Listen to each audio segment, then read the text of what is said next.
Hello, everybody. Thank you so much for joining us today for this week's PAVE panel. We're going to get started very shortly. Just going to give folks a couple seconds to enter in from the waiting room. While we're waiting, as a reminder, you will be able to find the full recording of this panel and all of our previous panels on PAVE's YouTube channel at PAVE Campaign or on our website at pavecampaign.org. So I want to formally welcome everybody to our 131st virtual panel. Today we are going to be talking about a topic near and dear to my heart, workforce development in the AV industry. My name is Caitlin Magny Miller. I'm PAVE's Communications Director, and I will be moderating our conversation today. And I want to start by introducing our special guest. Tim Haile is the Executive Director of the Contra Costa Transportation Authority, or CCTA. Thank you so much, Tim, for joining us today. Well, thank you, Katie. I really appreciate the opportunity and being here and excited for the conversation. All right, let's kick it off. Just tell us a little bit about yourself and CCTA. Yeah, perfect. So my name's Tim Hale. I'm the executive director of Contra Costa Transportation Authority and CCTA. If you're familiar, I think we're really one of the more innovative, public agencies in the nation, and we're located in the East Bay, in the San Francisco Bay Area, and we're roughly about 1.2 million people, and we manage a 0.5% sales tax in Contra Costa County that generates about $2.7 billion that are dedicated to transportation projects and programs in Contra Costa County. And so, from everything from highway improvements to kind of cutting edge transit programs, we kind of cover the full gamut of kind of the transportation um, system in the county. And one thing that we're really proud of is GoMentum Station. So GoMentum Station is a secured autonomous vehicle test bed that we own and operate in the Concord Naval Weapons Station. And it really gives us like a front row seat to the future to really see a lot of these new technologies that are evolving, particularly around self-driving technologies. And then by leveraging that, we've been really pioneering a lot of these new innovative technologies across the nation and in Contra Costa County. In 2023, we launched the Bay Area's kind of first publicly available self-driving shuttle in a business district called Bishop Branch. And then we expanded it. We now are doing it at a senior community center, and then we're also serving our local county hospital for medical appointments using autonomous vehicles. And so a big part of this new technology, which is why we're here today, is that the technology is advancing and we don't want to leave the workforce behind. And so as we start thinking about really scaling these technologies, we really got to think about how we're going to scale and upskill and reskill the workforce to be able to adapt to these new technologies, which is really front and center for us because we've done the testing and now we're ready for scale deployment, and labor and workforce is front and center for us. And so really excited to kind of talk about that today. Absolutely. Well, you really teed this up nicely for my next question, which is the GoMentum Innovation Alliance. It's a new initiative that's really focused on workforce development. Can you tell us about the alliance and its goals? Yeah, so really understanding the real need to create a table that really brings together the public sector, the private sector, academia, and labor. And so, really building a coalition with all of these groups to kind of tackle today's and the future workforce challenge that we're going to be dealing with all this emerging technology. And, we launched it because we know that we're going to have to develop this skilled workforce to really to design and maintain and operate, connected autonomous vehicles, but even things that we're dealing with like electrification and digitization and all of these things in the future. And so the alliance itself is really formed with two groups. One is the Strategic Advisory Board, which is a really an opportunity to kind of leverage what the GoMentum Innovation Alliance is doing and kind of help inform, state and national policy. And then the Regional Workforce Task Force is really all the key players from all of those sectors. And so we can really have a singular conversation at the table, understand what folks' goals are, really understand what people need, what those gaps are, what does it mean to train, for high tech and in demand skills, whether it be like AV operations, electric vehicle maintenance, data analytics, smart infrastructure. And so, as I mentioned, a big goal for us is to really upskill and reskill. And as we think about transportation and how it's being kind of reshaped by automation and AI, we have all these folks in these traditional jobs that really need to evolve. And so the Alliance is really empowering those workers so they don't get left behind. And so another big goal of this is really just building strong partnerships, with the GoMentum Innovation Alliance and, at the local level, the regional level, the global level, just making sure that not one single sector or entity is like really left behind. And so through the Alliance, CCTA can really act as this convener, kind of bringing together community colleges, universities, labor unions, technical firms, tech firms, car makers, OEMs, government.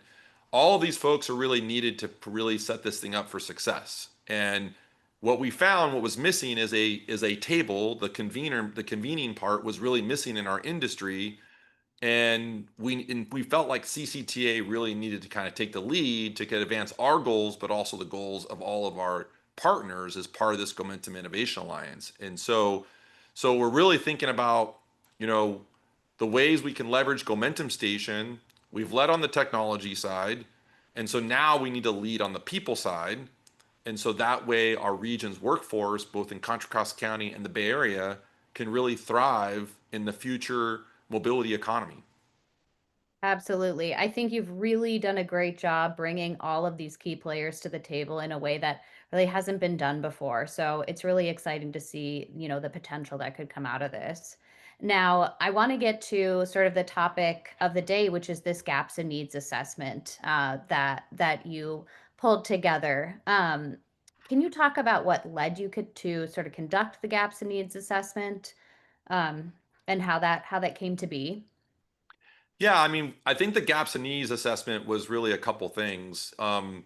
One, we wanted to kind of help understand what the needs are from all of our partners and from each of these sectors, and to really collaboratively kind of work together about where we need to be prioritizing, programming, where we need to be prioritizing funding, and in order to do that, I think the first step is we need to really understand like where these significant gaps are. And I think we also need to learn from the private sector, about where those needs are going to be. They understand, these pathways. And so it's really important as we think about the different sectors, what everyone's roles are going to be. And so I think, as you think about reskilling, reskilling is really going to be up to the public sector and also the education sector. And then I think, program development is really going to be about the education sector. And so what we have to do is really think about all of our partners, think about everyone's roles, and really kind of let them tell us what skills we need to teach, where do we need to go. And so through this gaps and needs analysis was really thinking about, where exactly the conversation needed to go. Like, what do we need to work on next?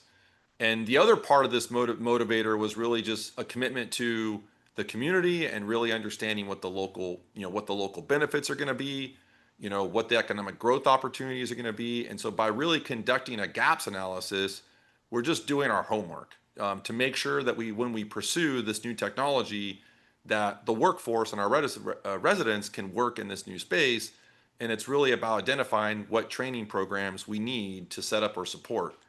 And so this is definitely uncharted territory. I think, as you already mentioned, it's never been done before. And so I think what we're really trying to do is we partner with like subject matter experts like, Tammy Mihan Russell from Plum Catalyst. She was a big component to this. And so to help us design the surveys and do the outreach. And in short, what we did is we got a really clear, evidence-based picture of the workforce challenges and opportunities in the AV and mobility industry by doing this really in-depth outreach with surveys, and really gathering the data and then really understanding those gaps and needs. And then, like I said, the next step is really understanding and prioritizing where that next programming and funding opportunity needs to be. Great. Yeah, I love what you said about, we're really just doing our homework. I think in order to go full force ahead on creating meaningful workforce programs, you've got to understand what the most critical needs are. And I think we're all wondering, you recently published the initial report. Can you give us sort of a high level overview of what you found? Yeah, absolutely. So, big picture, I think the initial report kind of confirmed, that we're facing a massive skills gap, at a lot of different levels. And so, on one hand, there's really a shortage of specialized technical skills needed for these emerging mobility jobs. So, like, for example, we need more people trained in things like autonomous vehicle maintenance, sensor calibration, advanced IT for transportation systems, and even cybersecurity. And I think everyone's really aware that these are the needed roles, but they're not traditionally part of our transportation workforce training programs. And so we really got to start building that expertise. And then the current workforce readiness is also what we learn. And so a key finding there is that many existing transportation workers will need to be upskilled. We don't want to really leave anyone behind. I mean, that was really our goal as we're kind of getting into this is it's really going to be about this upskill and reskill. So we need to take transit mechanics and so the report found that buses and shuttles are going electric and autonomous. Mechanics will need knowledge of high voltage systems, complex software diagnostics, not just diesel engines. And so similarly, like traffic signal technicians, might need more IT and networking skills, more AI skills, because the signals and the infrastructure is going to get smarter. I mean, we have this vision of digital infrastructure, and so there's a gap between those skills and where the new mobility systems are going to require. And then the other thing that we've learned is kind of the education pipeline. So in the Bay Area, we have strong colleges, we've got trade schools in the Bay Area, but curricula has not really caught up, with these new technologies. And so the report really identified barriers that are making this, really difficult, and in the academia university side, there's that's very challenging to create new curricula because you have a lot of requirements and standards. But funding is also a really huge barrier to this. And so even when the funding really does exist, there's really slow execution in terms of timelines to really make it hard to respond quickly to these emerging needs as we kind of look at how, like, these are the program needs, now we got to develop the programs, and that's challenging given the current system that's in place. And so as you think about the report, it also found that, I think we all realize this, but STEM and K through 12 are also really important and crucial. We got to develop that pipeline and attract these folks into these new sectors and into these new jobs and technologies. And so we saw that firsthand. We actually held a summer camp program this summer, where high schoolers were able to learn about autonomous vehicles as well as programming. And so early exposure has really kind of sparked a lot of interest. In fact, last night at our board meeting, we had two students actually come to our board and express, their kind of renewed or interest into this technology and into transportation because they attended this summer youth camp program. And then I think lastly, soft skills and adaptability. So another finding that was that beyond our technical know-how was employers really need to be adaptable and problem solving, and really they value a workforce that's adaptable, problem solving, and have a lot of like critical thinking, interdisciplinary thinking. And so this industry is evolving quickly, so that workers need to be continuous learners. So any workforce effort that we need to teach people on how to do things, it's not just a fixed skill, it needs to continue to evolve. And so that means we need internships, rotations, hands-on projects are really important. And so, like, for example, I mean, I started my career at Caltrans and I went through on-the-job training and I went through rotation, and that was a big jumping off point for me as an engineer. And I think as private sector and the public sector, we need to really bring back those programs to make sure that we're continuing allowing our workforce to continue to evolve because these technologies are going to continue to evolve. And so I think in summary, the initial report really kind of painted a clear picture for us. It really means that the demand for new ability talent is really growing. It's real. It's there. It's a problem. And our current training ecosystem really has a lot of catching up to do. And so the good news that we have identified is that we've got a lot of things that we can build on. And so we're motivated by our stakeholders as part of this GoMentum Innovation Alliance. And I think now what we're saying is like, what are some existing programs that we can actually leverage and expand, that have both strong support from both the public sector and the private sector. And so these findings really kind of, the whole gaps and needs analysis really gives us a roadmap, for GoMentum, the Innovation Alliance's next steps, and kind of focusing on closing those priority gaps first. Yeah, it sounds like there are a lot of opportunities for innovation in this space. And I appreciate what you said about not wanting to leave anybody behind. When we talk to the public, a lot of folks are concerned about the workforce. So it's great to hear all of the upskilling and reskilling work that's happening sort of behind the scenes right now. Now, the report talks about some strategic levers for workforce development innovation. Can you tell us about what those entail? Yeah, and so the sectors are really important, and these strategic levers are very important. And so one of those is really kind of strengthening sector engagement. We need to really make sure that everyone understands their role and is actively engaged. And so, we need to make sure we're building similar to the alliance. Not just one, but multiple ecosystems by really deepening these partnerships among employers, education providers, labor, community-based organizations. That's really key. The other lever is really thinking about modernizing our training systems. Kind of prioritizing modular and stackable credentials and short-term programs that can really rapidly respond and evolve to these changes that are happening in the industry. Um, we got to lead with data. I think everyone knows that we've got a lot of data. We got to leverage it. We got to sort through it, and we got to really leverage the labor market data that's in front of us. Really understand and develop better job outlooks, salary benchmarks, skill forecasts to inform workforce investment, and really align training, with job opportunities. And then funding, funding's a key lever, it always is, and so we need to really think about how we can leverage existing workforce programs, existing funding streams, but also really thinking about how to bring, those new funding streams, particularly as we're thinking about reauthorization of the highway bill. How can we really leverage that to really set up programs and set aside more funding for workforce? And then what was really interesting about, I think the other side, the lever was really just public awareness and access. Making sure that people know that there's programs that do exist, and making sure people are aware of these programs and have access to them. And that was really interesting because as we were going through the gaps and needs, people didn't know where to go, to get access to a lot of these programs.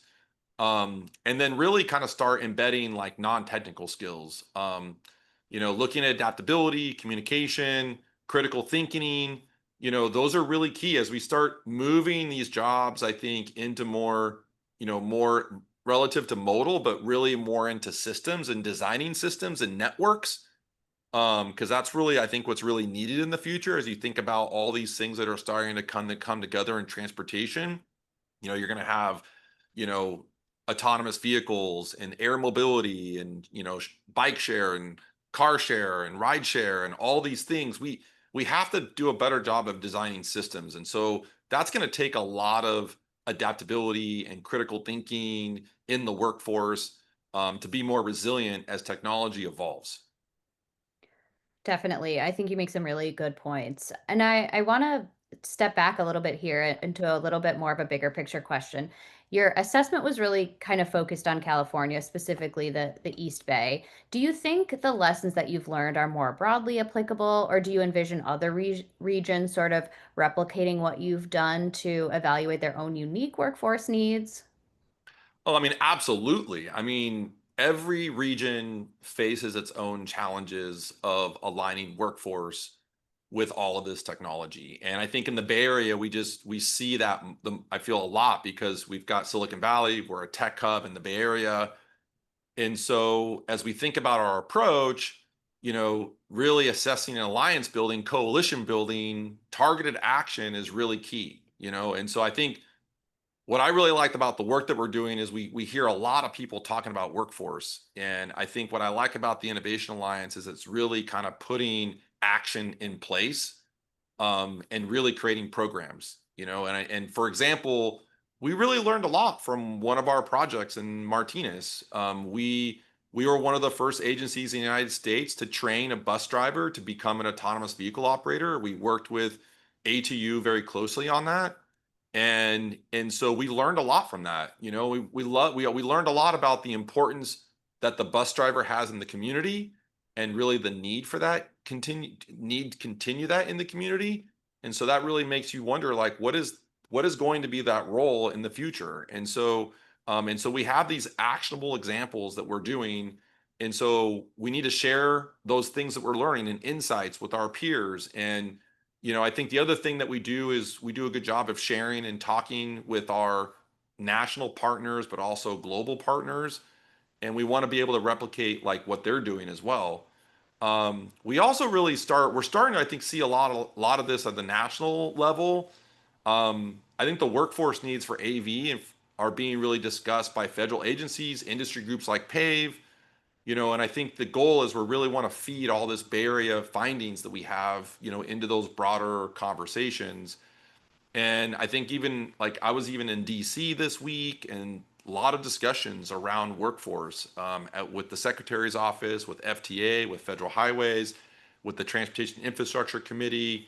The workforce is a much needed discussion, and I know it's a priority for CCTA. It's one of our reauthorization principles. And I think we need to really lead the way and set up examples like this, so that way people can use this as an opportunity to kind of replicate, in their regions and in their areas. And so I think we could do a better job of, we can also coordinate, on funding and standards. So if we have what we're doing in the Bay Area with GoMentum Innovation Alliance, and then other places across the country through organizations like PAVE, we can really start coordinating and doing coalition building around funding and standards, and kind of knowledge sharing. So we're not replicating and being redundant with the work that we're doing. And so I think I can imagine, a network of innovation alliances, if you will, across the states, really all collaborating and really tailoring it for the solutions that are needed locally.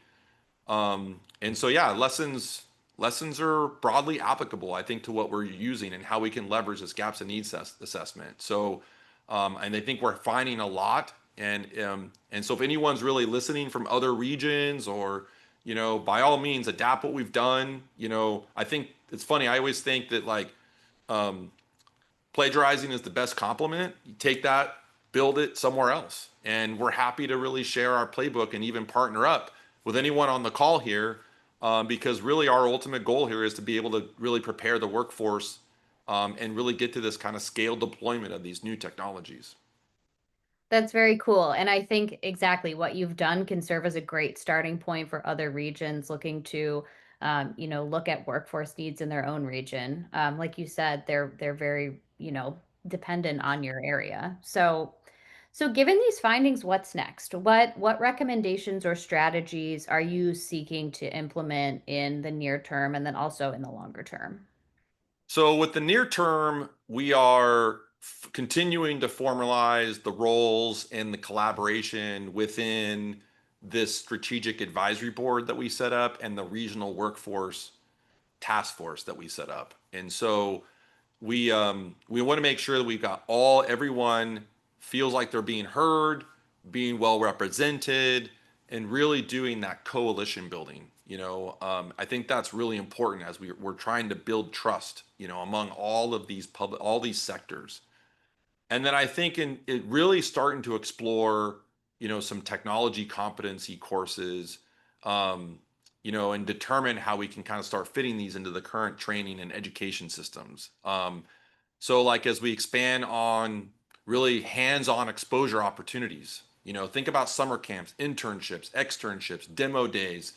If any of you have an opportunity to attend our Redefine Mobility Summit, we do these like really great demo days, and we actually bring all our students that are participating in our youth programs to the event. And so it's a great opportunity for students in private sector and public sector really to collaborate.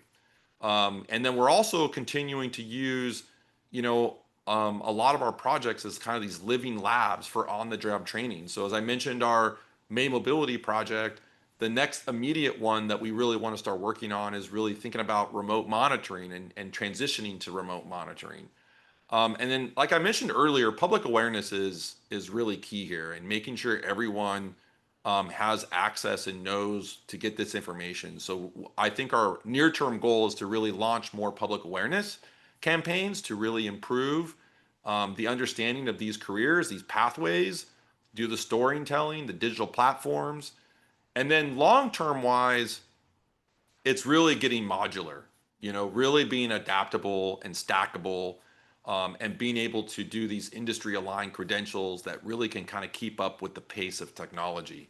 Really start addressing those system wide barriers and looking at accreditation and licensing, looking at non transferable credit certification. So, like, trades and so forth. And then really start aligning funding and policy levers to really support the short term and the long term. Think about flexible grant programs, like making Pell Grants or workforce funds available for these pathways, really using labor market intelligence. Like I mentioned earlier, data is really key. So we got to bring data into the conversation to kind of help shape our long term goals and really use that labor market intelligence, forecasts, salary benchmarks, skill mapping, performance metrics to really kind of guide investment and program design. And then, as I mentioned, ensuring those soft skills. We really found a big gap in those soft skills as we were going through the gaps and needs analysis across all sectors. And because we need this adaptability, we need critical thinking, we need problem solving, we need communication, and this was something that was really just a consistent need across all sectors, and really something we need to focus on. And then as we think about long term, just again, keeping this process up and running and continuous and adaptive. I think this GoMentum Innovation Alliance is not a one and done, so we can just talk about the great things we're doing. It's really focusing on outcomes, really updating the programs and the evolving conversations to really start, continue to refine and find what works, what doesn't work, and really bring that into the GoMentum Innovation Alliance. Yeah, I really appreciate the efforts that you're taking around, preventing this from just being a one and done thing because you can really build up so much momentum and really impact the workforce in a meaningful way. We're almost out of time. I have one more question for you, which is if for those listening to this as a representative of the industry or private sector, what's one thing that they should take away from this conversation? And then secondarily, what about those who are here on behalf of maybe the public sector? So I know there's multiple folks from multiple industries. So I think, for the industry folks, I think the key takeaway here is get involved, in workforce development early and proactively. I think the success, of this technology is really getting you all involved and making sure we've got the pathways and the skilled people to build and manage and maintain these systems that we're creating with these new technologies. Um, I really urge the private sector leaders, really see yourself as stakeholders in education and training. Like we really, you're the end user, of the talent. And so it's also really communicating your needs and making sure you're continuing to communicate your needs and really tell us, you know, and our education institutions, what roles are you hiring for in the next 5 years? And that insight is really gold for shaping the programs and priorities for things like the GoMentum Innovation Alliance. And then I think also I would say I would really urge people to be kind of open to hiring people from non-traditional backgrounds. Someone coming out of a new community college AV program might become your best technician. For public sector folks, I'd say the takeaway is don't wait. Like really lean in and lead on bringing all of these sectors together, like how CCTA is doing. Public agencies, just we have the ability, this unique convening power and the ability to and help serve the communities that we are in. And so really for the public sector, we've got to really start championing workforce development in these emerging fields.